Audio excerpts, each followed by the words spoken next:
తెలుసు, కథ అని తెలుసు, కథలన్నీ కంచికే చేరునని తెలుసు.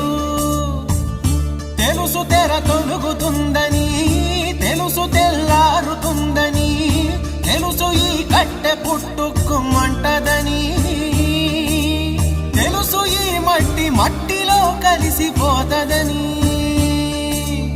ఇన్ని తెలిసి ఇరకాటంలో పడిపోతావు ఎందుకని?